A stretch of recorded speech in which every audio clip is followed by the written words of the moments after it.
প্রিয় সপ্তম শ্রেণীর শিক্ষার্থীরা, শুভেচ্ছা নিও। আজকে আমি তোমাদের 2025 সালের বাংলা বিষয়ের নতুন বই সপ্তবর্ণ থেকে গদ্য পঞ্চম অধ্যায় পাখি গল্পের বহু নির্বাচনী প্রশ্নের সমাধান করে দেব।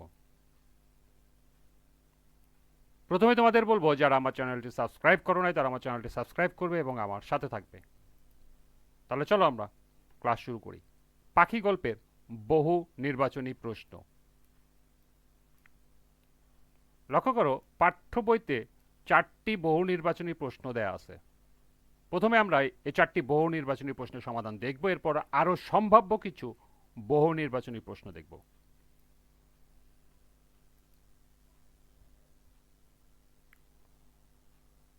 পাঠ্য বইয়ের বহু নির্বাচনী প্রশ্ন 1। কুমুর ধারণা অনুযায়ী দিদিমা কাকে পাখিটি ফেলে দিতে বলবেন? ক মা, খ মঙ্গল, গ লাটু, ঘ মাসিমা। সঠিক উত্তর খ মঙ্গল। 2। লাটু পাখিটির ডানায় চুন হলুদ বেঁধে দেয় কারণ এটি 1 ক্ষত স্থানের জন্য উপকারী, 2 পাখিটির ডানা রঙিন করবে এবং 3 গ্রামীণ চিকিৎসা পদ্ধতি। নিচের কোনটি সঠিক? ক 1 ও 2, খ 2 ও 3, গ 1 ও 3, ঘ 1, 2 ও 3। সঠিক উত্তর গ 1 ও 3।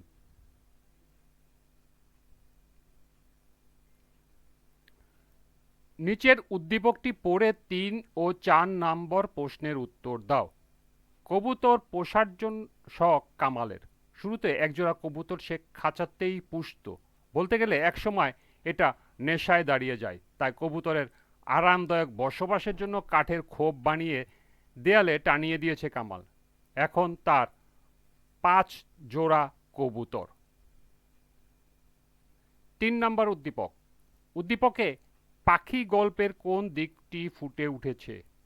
ক পাখি পোষার শখ, খ পাখির প্রতি মমত্ববোধ, গ পাখির প্রতি সমবেদনা এবং ঘ পাখি পরিচর্যার ব্যবস্থা। সঠিক উত্তর খ পাখির প্রতি মমত্ববোধ। 4 নম্বর। উক্ত প্রতিফলিত দিকটি পাখি গল্পের কোন চরিত্রসমূহে বিদ্যমান?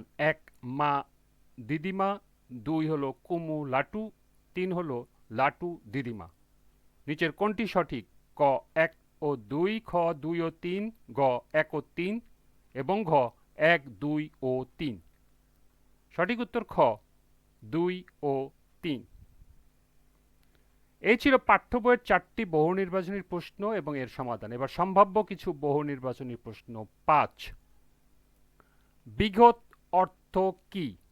ক 3 হাত পরিমাণ, খ 2 হাত পরিমাণ, গ 1 হাত পরিমাণ এবং ঘ আধা হাত পরিমাণ। সঠিক উত্তর ঘ আধা হাত পরিমাণ। 6 মগডাল অর্থ কি? মগডাল অর্থ হলো ক নিচের ডাল, খ হলো মাঝের ডাল, গ উপরের ডাল, ঘ উপরের কোনোটি নয়। সঠিক উত্তর গ উপরের ডাল। 7 একদৃষ্টে অর্থ ক চোখের পলক ফেলে, খ চোখের পলক না ফেলে, গ চোখের উপর চোখ রেখে এবং ঘ উপরের কোনোটি নয়। সঠিক উত্তর খ চোখের পলক না ফেলে।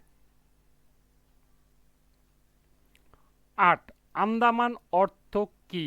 ক ভারত মহাসাগরে অবস্থিত শ্রীলঙ্কার একটি দ্বীপাঞ্চল, খ ভারত মহাসাগরে অবস্থিত মালদ্বীপের একটি দ্বীপাঞ্চল, গ ভারত মহাসাগরে অবস্থিত ভারতের একটি দ্বীপাঞ্চল এবং ঘ উপরের কোনোটি নয়।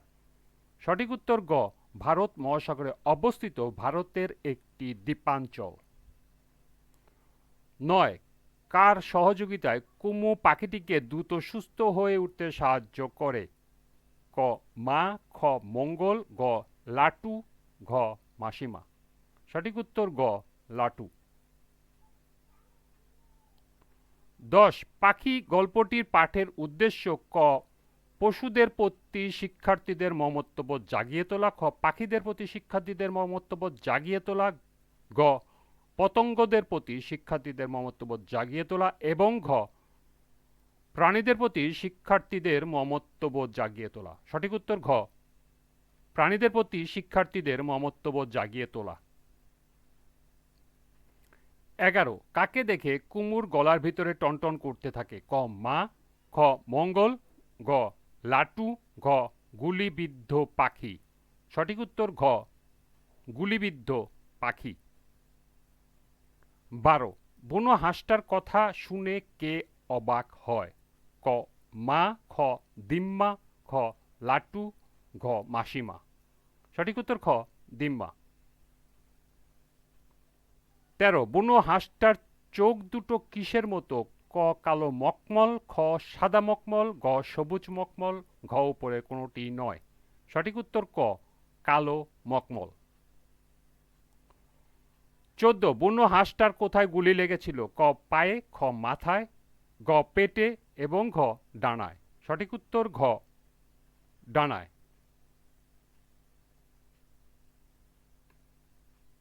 15 লাটুর পা কেটে গেলে কি লাগিয়েছিল? ক পাতার রস, খ হলো দুর্বার রস, গ হলুদ মলম, ঘ সাদা মলম।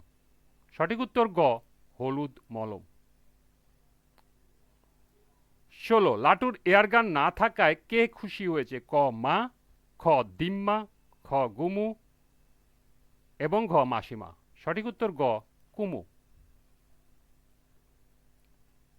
17 লীলা মজুমদারের জন্ম ক 1907 সালে, খ 1908 সালে, গ 1909 সালে এবং ঘ 1910 সালে।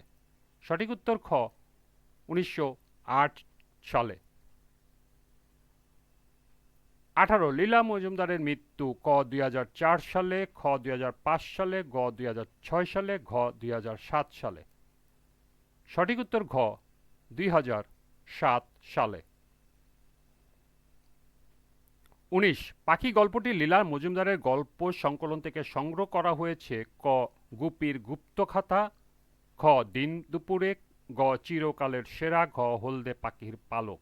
সঠিক উত্তর গ চিরকালের সেরা। 20 লীলা মজুমদারের রচনা ক গুপির গুপ্তখাতা, খ দিনে দুপুরে, গ চিরকালের সেরা, ঘ উপরের সবগুলি। সঠিক উত্তর হল ঘ উপরের সবগুলি। এই ছিল পাঠ্য বইয়ের 4টি সহ সর্বমোট 20টি বহু নির্বাচনী প্রশ্ন এবং এর সমাধান। আজকের ক্লাসটি এ পর্যন্তই। পরবর্তী ক্লাসে সৃজনশীল প্রশ্নের সমাধান করে দেব। সবাইকে আবারও বলছি, যারা আমার চ্যানেলটি সাবস্ক্রাইব করো নাই তারা আমার চ্যানেলটি সাবস্ক্রাইব করবে এবং আমার সাথে থাকবে। সবাইকে পরবর্তী ক্লাস দেখার আমন্ত্রণ জানিয়ে আজকের মতো আমি এখানেই বিদায় নিচ্ছি। আল্লাহ হাফেজ।